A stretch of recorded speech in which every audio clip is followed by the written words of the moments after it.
Certo, vamos desvendar isso. Bom, a gente sempre se pergunta por que alguém que fatura milhões pode acabar completamente falido em questão de anos, né? Enquanto uma pessoa com um salário comum, sem herança nenhuma, consegue construir um império financeiro sólido. Nossa, sim.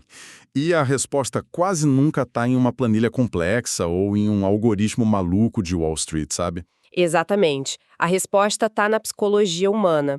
E, curiosamente, a base para entender todo esse comportamento foi dissecada há um século. Foram os panfletos simples de banco que deram origem ao clássico O Homem Mais Rico da Babilônia. Então, hoje, a nossa missão nessa análise profunda é explorar a essência dessa estrutura de pensamento. O que é realmente fascinante aqui é que a obra simplesmente ignora a matemática avançada, né? Ela foca na verdadeira barreira do enriquecimento, que é o próprio comportamento das pessoas. Uhum. O autor, o George Clason, não era um economista tradicional ou um banqueiro engravatado. Ele focou na mentalidade e nas armadilhas emocionais, traduzindo regras de milhares de anos atrás para o público moderno. E olha, tem um detalhe que me deixou muito surpresa além das fontes. O Clason serviu na Guerra Hispano-Americana e, depois disso, ele era dono de uma empresa de mapas rodoviários. Sim, mapas físicos mesmo. Sim, ele fundou a Clason Map Company e passou boa parte da vida desenhando trajetos precisos para a galera não se perder fisicamente pelas estradas dos Estados Unidos e do Canadá. Aí, lá na década de 1920, ele simplesmente muda o foco. Ele decide mapear o, caminho para a riqueza. É uma transição de mapas físicos para mapas financeiros que parece meio inusitada num primeiro momento. Totalmente inusitada. Mas faz todo sentido quando a gente olha para a barreira educacional daquela época. O Clarkson percebeu que a educação financeira disponível era densa demais, sabe? Era muito acadêmica e inacessível para o público geral. Ninguém do povo queria ler um tratado econômico chato, né? Exato. Então ele usou parábolas ambientadas na antiga Babilônia. Ele empacotou esses conceitos superáridos em histórias muito envolventes sobre artesãos e mercadores buscando a liberdade. E os bancos e as seguradoras sacaram esse apelo logo de cara, né? Com certeza. Eles começaram a distribuir essas histórias em folhetos. A grande sacada foi transformar a jornada financeira em algo com que o trabalhador comum pudesse se identificar emocionalmente. Isso tudo culminou no livro em 1926. É muito louco pensar que essa abordagem focada no comportamento funcionou tão bem que as lições sobreviveram intactas até a brutalidade da Grande Depressão. Verdade. E isso nos leva direto para o núcleo da filosofia dele, para os princípios ensinados pelo personagem Arcade. A regra de ouro, a número 1, é pagar a si mesmo primeiro. Guardando sempre pelo menos 10% de tudo que se ganha. E aqui é onde a coisa fica realmente interessante, porque psicologicamente, separar esse dinheiro antes de pagar qualquer outra conta muda a relação de poder do indivíduo com o próprio trabalho. Muda tudo. A pessoa deixa de ser só um repassador de dinheiro para terceiros. Mas vem cá. Colocar essas moedas debaixo do colchão significa ver a inflação corroer o poder de compra ano após ano, certo? Só acumular capital parado é uma estratégia falha, eu imagino. Com certeza. E o livro antecipa essa armadilha perfeitamente. Guardar esse décimo é só o mecanismo de largada. É por isso que a obra introduz as 5 leis de ouro. Ah, as famosas leis. Isso. O capital acumulado é tratado como um exército ocioso.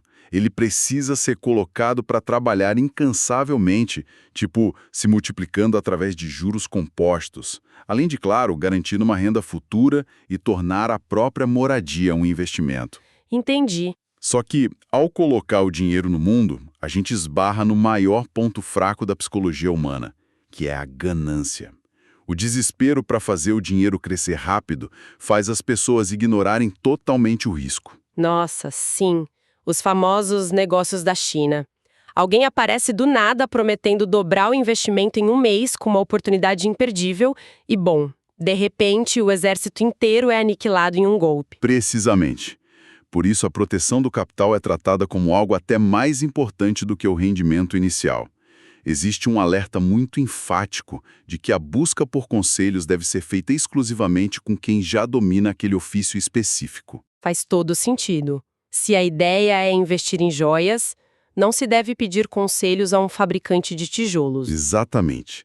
Parece super elementar, mas a quantidade de fortunas que são dizimadas porque as pessoas ignoram essa regra básica é incalculável. A galera segue palpites de amadores e perde tudo. É aquele equilíbrio tenso entre fazer o ouro trabalhar e blindar esse patrimônio contra a nossa própria ingenuidade, né? Sim, eu diria que é o ponto central. E para não depender só desse capital inicial, tem o 7º remédio do livro, que é aumentar a capacidade de ganhar. Porque chega um ponto em que a capacidade de poupar bate no teto se a renda continuar igual. É a matemática básica, não tem como fugir. Pois é. Na prática, o cérebro humano, quando é treinado constantemente com novas habilidades, acaba sendo a única máquina legítima de, digamos, imprimir dinheiro. Isso desfaz totalmente aquele mito de que o caminho babilônico é só sobre privação e poupança extrema. Sim, não é só sobre cortar o cafezinho. Nem um pouco. O sucesso financeiro duradouro exige evolução. Quando alguém investe em educação, aprimora sua arte ou desenvolve uma competência rara, essa pessoa torna o seu tempo muito mais valioso no mercado. O potencial de gerar riqueza está diretamente ligado à utilidade e à excelência que o indivíduo consegue oferecer à sociedade, né? Não tem magia nenhuma aí. Não, zero magia. É puro aumento de competência e bom senso absoluto. Então, o que tudo isso significa no final das contas? A arquitetura da riqueza foge completamente de fórmulas milagrosas. É uma fundação construída sobre mudar o comportamento poupando com disciplina, colocando dinheiro para render com a mentoria certa e evoluindo as próprias habilidades o tempo todo. Sabe, eu fico muito impressionado pensando sobre como esses alertas lá da década de 1920 soam tão urgentes hoje. Nossa, muito. Se naquela época já era estritamente necessário avisar todo mundo sobre charlatães prometendo lucros absurdos para roubar as economias alheias, imagina o cenário atual. É assustador.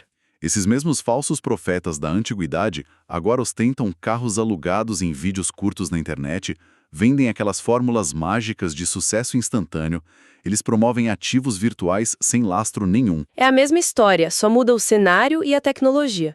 Exato. Se a ganância e a ingenuidade humana não mudaram absolutamente nada nos últimos milhares de anos, fica aí uma reflexão instigante para quem acompanha a nossa análise.